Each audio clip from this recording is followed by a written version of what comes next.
Hello, everybody, and welcome to the Something Something podcast. My name is Eric Kasloff, and with me, as always, is Larry Sands. Say hello, Larry. Hello, Larry. Well, Eric, my gosh, it seems like we haven't done this in a while, but obviously it hasn't been a while, but everybody gets busy, and I don't know about you, but I like being busy. You don't know a damn thing about me, Larry. Wait, who are you? But you know what I mean, being busy, not just to be busy, because ain't nobody got time for that. But, being busy, just being creative, because, I think anybody that's creative needs to stay creative. Do you know what I mean? Exactly. Very, very much so. So, how are things in your side of the world? Have you begun editing the Christian project yet? I knew you were going to ask that, and no, I haven't. And but I did actually talk to you, and I am confirming that I am going to be cutting it on Premiere. So, Amen. I'm moving up in the editing world, I guess. You should see my face when I say that. I guess. But so I'm moving up, and I don't know when we're gonna be playing this, but I'm gonna try to have it done for AFM, the American Film Market, at the end of October, and this is the end of September for all you people keeping track out there. But yeah, so I got my work cut out for me. This is the end of what? But what did I say? October. This is the end of September. It feels like October, but it's really hot though. So, and hey, I'm glad you mentioned the month, because we're going to be doing some special stuff right now. As we've talked before, we usually pre-record all our episodes and then release them slowly. But since October is my favorite time of the year, Halloween, we have on my personal YouTube channel, I am going to be doing 31 days of horror Halloween, where I will recommend a different Halloween-themed movie that you should watch in October. But also on this channel, we are going to have some cool horror-related stuff. And I just want to point out, it is September 19th, and the fact that I want to edit all of my podcasts very soon has nothing to do with the release of the new Spider-Man game. Not at all. It's not like I'm, putting off working on my script to put in a couple hours into the Marvel Spider-Man on the PS4. Just throwing it out there. It sounds like you're getting a cold. Don't get a cold, Eric. You can't. You can't. Do you have something to drink? Yes, I do. Okay, good. Because what I would like to do, I would like to bring on our guest, if you don't mind, Eric. And actually, it's very cool that we're hitting our streak with authors, and very much so. And this week, you know what? Instead of just trying to figure out something cool to say, let me just introduce him. Hi, Robert. How are you? How you doing? Good. How are you doing? Good, Robert. Hello? Yes. Can you hear us? Yeah, I can. I definitely can hear you. Thank you so much for coming on the show, Robert. It's a pleasure to have you. It's fun to be able to talk about it. Enjoy it. Awesome. Excellent. Now, tell us, before we get going, tell us a little bit about yourself and a little bit about our podcast is, I don't know when I say this, but I think I can speak for Eric that one of the reasons we started this podcast was not only to talk about what we're doing creatively, but now we have cool guests to find out what they're doing creatively. But more important than that is finding out about their history of how they became creative and why they are in their field of creativity, if that makes any sense at all. It kind of does make sense. I mean, why would somebody take the trouble to write a book when they haven't really written books before for a living? takes a lot of trouble. You don't know if you're going to have an audience for it. So why do you do that? You do it for a couple of reasons. There's always the artistic endeavor, which you probably are familiar with. But you do it because you care. You think you got a story to tell. And that's sort of a segue for me to tell you a little bit of where I came from. Perfect. I worked on Wall Street for a long time, not in the front office, but in the back office, building the systems and the procedures and stuff to allow a lot of the trades that go through. We've worked on a lot of the different trading instruments up and down Wall Street. And particularly, I was involved in keeping track of and following a little known area called collateralized debt. And you might know them more popularly as mortgage securities these days, but that's just one piece of the collateralized debt world. And I became very familiar with it and saw a lot of what was going on. And after a while, some years back, I actually left Wall Street and just was doing some private consulting on my own shortly before my retirement. And then I saw the mortgage crisis hit. And when I saw the mortgage crisis that hit, I looked at the instruments that were responsible for it, and I said, wow, what is this stuff? Where did it come from?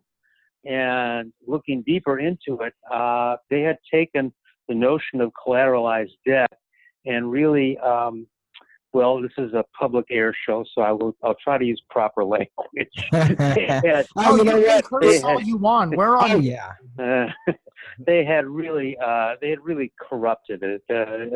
What was a pretty good idea, and they turned what were legitimate bonds into not very legitimate lies, and sold it to the public. And I asked myself, how did this happen?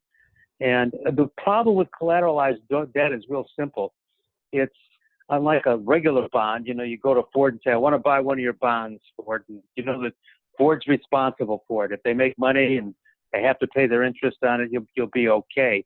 But collateralized debt is different because people take a lot of little loans and they put them all together into one big pile. And to analyze the pile is a lot tougher because you got to know what's in every one of the little loans. And what they'd done with these things is they had put a lot of very bad stuff that nobody could really find out what was inside of it. And they'd used some very tricky shenanigans. It was like the ultimate fine print document that, God couldn't have read it and understood it or make sense of this stuff. So many details out there that they had corrupted it. And I said, wow, this is really interesting because Wall Street can collateralize just about anything. And I said, let me, there's so many books that were written on the thing, everything from Michael Lewis's The Big Short, Joe Nocera, All the Devils Are Here, Too Big to Fail, bunches of books. And, but the old question is, could it happen again? Would it ever happen again? And the thing about financial crises is no two of them are alike, although they do have a lot of similarities.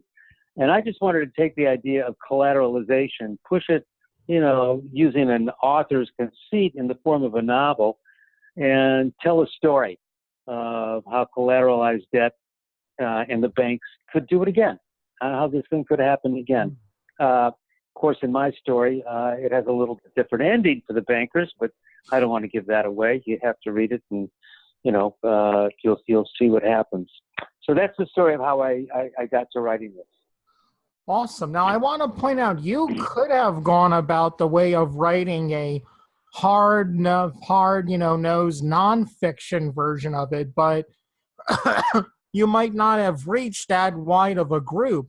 But by making it fiction, guys like me and Larry who are dumb will learn something by reading this book and get entertained.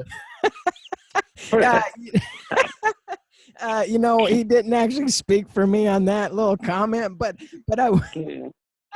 Yes, well, first of all, guys, I would never consent to confirming that conclusion about yourself.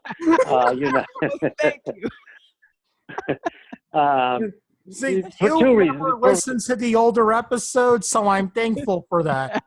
Well, there's two reasons. One, it's impolite, and two, it's incorrect. And the reason it's incorrect is this stuff is a lot less hard than people think it is. Yeah, you can hide it under a bunch of, baloney agreements and disagreements. But at the end of the day, banking is not that complicated. They are giving money to somebody, and in return for the money, that person is agreeing to pay them interest. Now, you can hide that under a whole bunch of curtains and, little shells, but that's what it's about. And then when you take those obligations and resell them to other people and hide them even further, it makes it more and more difficult for people to understand. But understand that at the end of the day, that's what happened. These were obligations for people to pay money back, and they didn't. Wow. And the risk for people who wanted to take a look at it was fairly clear. I remember, this is an aside, not part of the story. I remember one of the cases of the New York Times reported this. Some guy wanted a mortgage, and he said, "Well, what do you do?" "I'm a musician." He says, "You're a musician? Well, where do you play?" "I'm in a mariachi band." He says, "Well, okay, we'll get a picture of you with your mariachi outfit on, and we'll put that in the loan package, and you'll get your loan." And he did get the loan. That was just nonsense in terms of the stuff that was going. Ninja loans, no income, no job, no assets. That's what they were called. And they were given, these people these loans, and they were giving them what they call teaser rates. So, it's back in 2005, you only have to pay 2% on your mortgage. But guess what? In 2007, you have to pay 7-8%, and your payments are going to double. And of course, they couldn't do it. Wow. So the information was there. The people couldn't pay it back. And at the end of the day, without getting into all the details of how they did it, the banks took risks that they shouldn't have taken. And they also leveraged themselves up really high. They borrowed borrowed money to play that market, and they issued their own credit instruments to give the money to do it, and it was a very risky business, and that's what happened. So I don't think it's that complicated. Yeah, you might not know all the particulars of credit default swaps and collateralized debt obligations and bespoke tranches, but at the end of the day, the stuff that was backing that was in many ways fraudulently presented as being creditworthy, and it wasn't. The result being the mortgage crisis. And this is a story where the same kind of thing happens. Only I'm not using mortgages. We use a different vehicle for the collateral. And looking at your point of view, actually, I was going to make a quick statement, but do you think the way that things are now, are we headed down that same path? Are we starting that path again? Or is it different somehow? I get asked that question a lot, are we and first of all, the answer is, will we have another financial crisis? The answer is absolutely 100% yes, only based on nothing else than over the past 2,000 years. We've always seemed to have them about every 50 to 60 years and sometimes a lot less. So yeah, there will be a financial crisis at some point. But to your question, is there something immediately hanging over the market that might cause it? There are a lot of things that could bring one up for concern. There was about $12 trillion in debt with the mortgage market, and a lot of it went under, and then things collapsed very quickly. Could that happen again? Student loans, you've got $1.2 trillion are out. It's not clear that those things are going to get paid back. All that, there couldn't be some rash of default if the economy falls into a tailspin. More interestingly, corporate debt is absolutely gone through the roof. I don't know if you've noticed it. Probably hasn't been on your, maybe certainly not on the sports pages, but corporate debt, from 210 to 212 seems to to 218 seems to have nearly doubled. Everybody taking advantage of these cheap rates. Well, if suddenly there's a big fallback and, there's a recession of some kind and people can't pay it, the commercial loans of the banks could suffer dramatically, and you could see, a couple of the big institutions fail, and they could be in trouble again. That said, I will say this, that the banks finally, reluctantly, and then dragging and, spitting all the way, the regulatory authorities have made them actually come up with more capital, because they were running on razor thin margins. Like Citibank, I think, had only like 4% of the loans outstanding were that they had capital against it. Back in the 1925, even back in the 1920s, that was like up to 25%. Certainly, it's much higher now. The banks have been forced to do it, and they've been complaining about it. But to me, those complaints are falling on deaf ears. So Wow. there's an immediately right now, I will say that the banks are better capitalized than they were before. Everybody's watching more carefully before. Mm-hmm. But again, we don't know specifically where it's going to come from. No two financial crises are alike. Last time it came from the mortgage side of it. Years before, it was back in the 80s.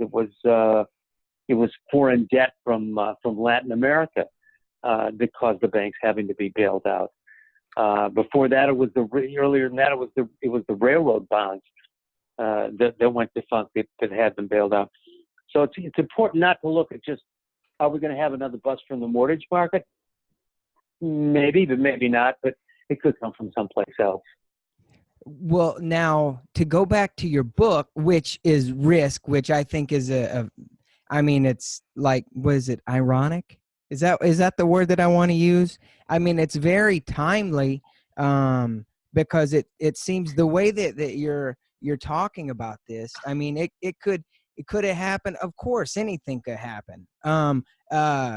But now the things that you have just talked about, do you? And by the way, I must say, I really am, to add to Eric's comment earlier, I'm glad you wrote a novel that is based in reality, because I think that's a good idea. Yeah, because totally. because number one, if it's just the run of the mill, here's what happened, here's what could be, it's kind of like okay, great, it's like another be careful or how to, but when it's a story is involved and it's a creative story, I think that puts it in a whole different perspective, because it is true that truth is stranger than fiction. Yeah.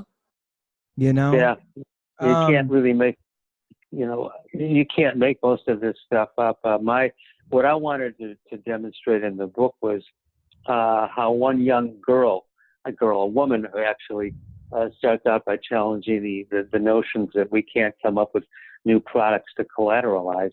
And she says, yes, we can. And then once everybody discovers the idea that they can, they all jump on the idea. And then what happens is they get so excited by the idea that they fail to do the words that they use on Wall Street are due diligence, which means you actually take the time and trouble to look and see what you're doing, and if it's really valid. And once people get greedy, and they don't want the party to end, and there's a tendency to say, forget about the quality of this stuff. You have to understand, I think, that there's only so much decent risk out there. If you want to make money as a banker, it's very easy to do it. All you have to do is lend money to riskier people. You will be able to charge higher rates, as they did. But there's the caveat is that it's risky. And you do that long enough and on a large enough scale, and absolutely it's certain that you're going to get burned. And that's what happens in the book. People get so excited about it that they say, gee, we don't have enough of these little ordinary, honest bonds that we can get. Well, let's just get some of the more marginal characters in. And then, of course, you get fraudulent people who don't really pay much attention to the quality of the stuff that they're trying to collateralize. with the result being that they create massive amounts of debts that can never be repaid. And ultimately, the world finds out about that. And when they do, we know what happens. It collapses. And so could that happen again if people are not looking? You know, somebody asked me, they said, what do you think is the job of the Federal Reserve, the moral of the story is? You know, I said, well, the story is that they should be looking. You know, Bernanke said, you know, well, we really couldn't have seen all this stuff coming. And Alan Greenspan said we couldn't have seen it coming. But there were a number of people that were shorting the market in a very, very big way. I mentioned John Paulson, one whose firm cleared $20 billion just shorting that market. So somebody could see it coming. And if Paulson could see it, certainly I would have thought that the authorities could have as well.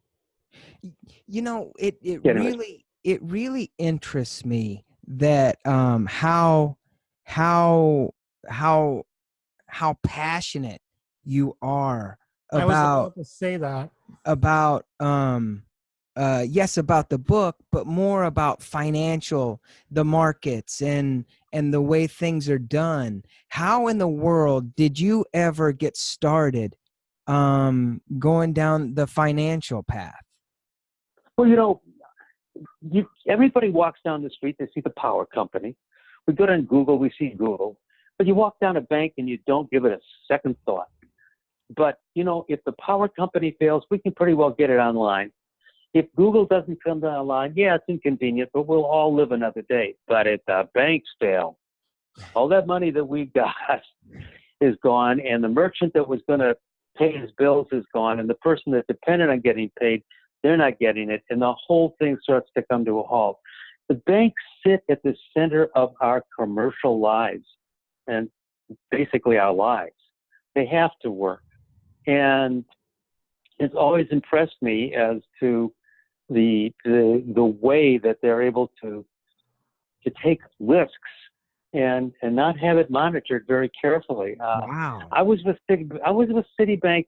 I'll never forget when working for them when it wasn't the mortgage crisis. It was the Latin American debt crisis hit in the 80s. And the fact is that a lot of those banks were only saved because the Federal Reserve, the federal government, actually intervened, not to make the banks whole, but to make the debtor countries that they owed the money, that owed the money, they made them whole and saved them via the back door. And that shouldn't have happened. You know, we shouldn't have taken that nexus, that center of our commercial life, and allowed it to be hung out there, you know, in such a dangerous fashion. And then the same thing happened again here in the mortgage crisis. Somehow, you know, when times are good, people just don't want them to end. But you're right about it, guys. I'm absolutely passionate about it. Budget deficits and all those things that people, you know, think are just numbers. I think they're very important. They're crucial to us. I mean, we live by our economy. It's the core of what we do, and the core of that economy are the banks. And I really feel that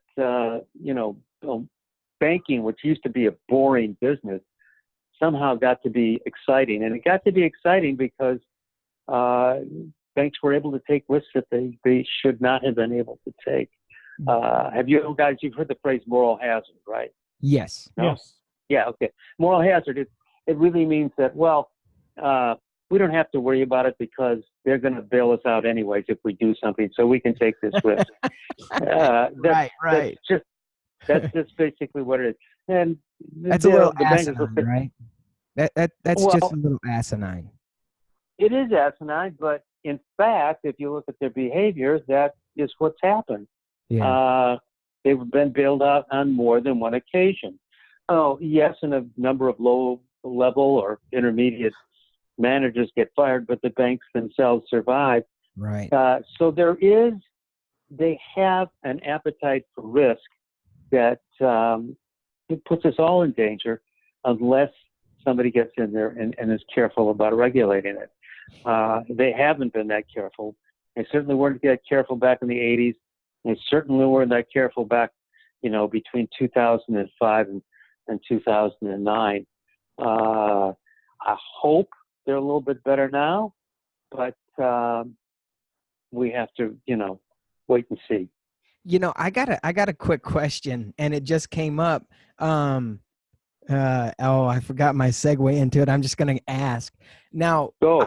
I think all this started with Michael Douglas and Wall Street. I blame it on him. Reed is good. Right. And Michael J. Fox, what was it? He was on Wall Street. But when you look at a film like Wall Street, the original Wall Street, how accurate is that portrayal? And I'm sure it's probably pretty accurate. Well, that's a different aspect of the business. It was like that was kind of remind you of the Michael Milken go-go years when everybody was taking over companies left and right and parking security, doing kind of hidden things. But I think so the actors, was that attitude there. I think the interesting thing about Michael Douglas's portrayal, which I did like, was the whole concept of greed. Once you get going on it, once you start, all you care about is the deal. And the interesting thing is that the companies that you're dealing with, the instruments that you're dealing with, they cease to be real, and they're just piles of numbers on spreadsheets. Yeah. And I always thought that one of the things that happened with the banks is that you would start with, say, a loan in California that was already a subprime loan, and then the people who were putting the loans together and checking out the creditworthiness, they really didn't have time to look at it very closely, so they would put them all together and then pass them on to somebody else who would package them into something else. So they were spreadsheet upon spreadsheet. By the time it got to Wall Street, there was no understanding of what it was that they were financing or who it was that they were financing. They were just a bunch of numbers.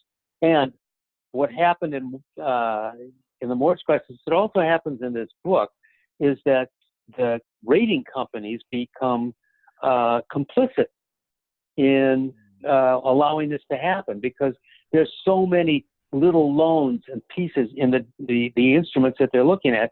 They don't have time to look it over. And so what they do is they just stamp AAA. AAA is the highest rating that you can get. Oh my. Once somebody sees AAA on a bond, your pension fund manager, your German bank, you can buy it. You don't have to ask any further questions. Wow. You don't have to know what's inside of it. So in the sense, Gordon Greco is, this concept of just treating the world as numbers. That little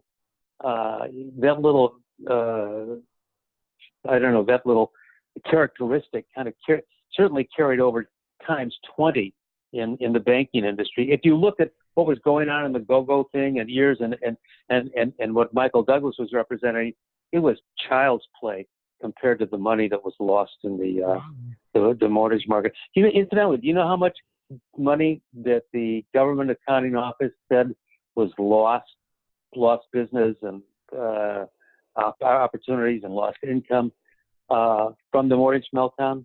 No. It's about $22 trillion. Oh my God.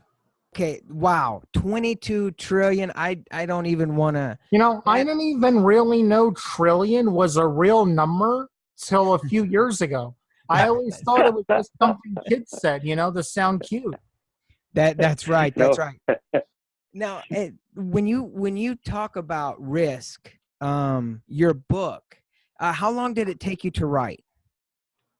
Well, the book actually, I wrote it over a period of it took about a year. I kind of wrote it once and then rewrote it because the first time I wrote it, I included all kinds of technical stuff about, collateralized debt. And I didn't want to do that. I want people to read a book and it's a story that they can't put from page one. They look at it and they just want to keep reading it as a story.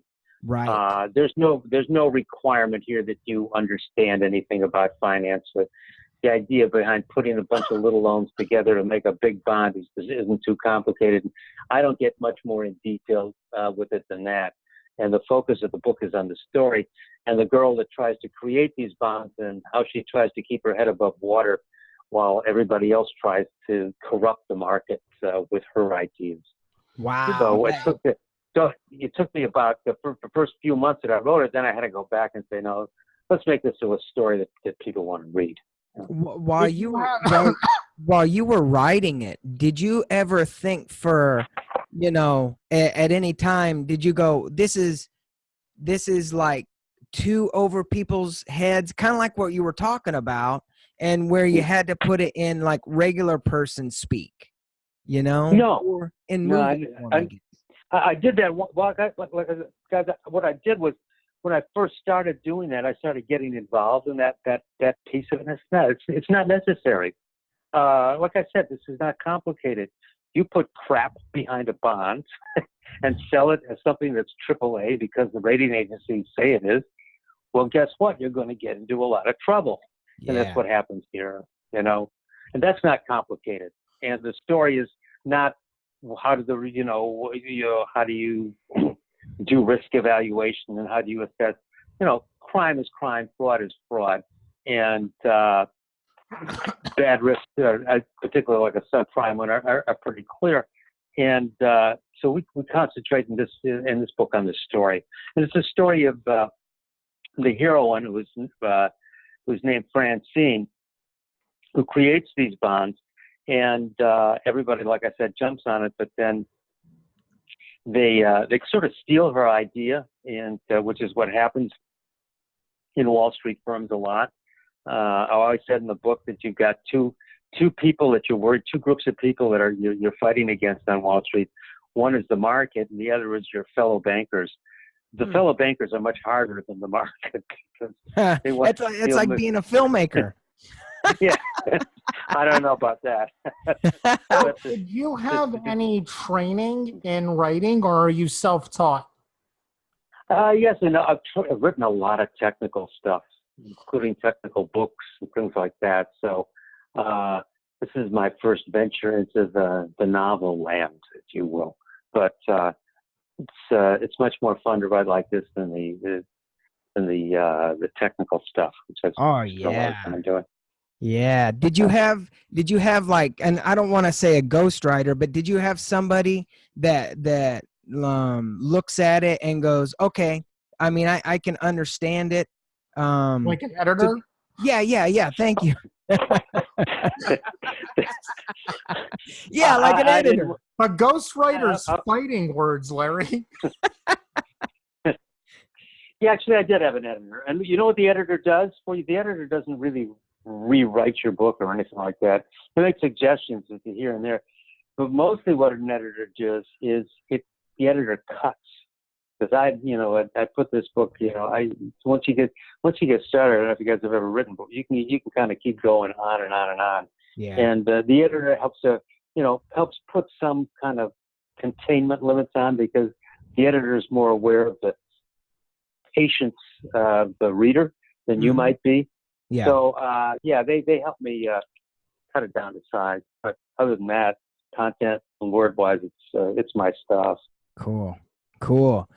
What is your overall goal? I know. Is it? Where can you get the book? Actually, I'll give you an easy site to get to. Just to go to my website, which is www.ulap.com. Link in the YULAP. description. Yep. Okay. www.ulap.com. Real easy name to remember. It's my publishing company. And on it, you can say, you can just click, buy the book on Amazon. It'll take you right to the site. Perfect. And actually, we will have links to all your pertinent information in the description of this podcast.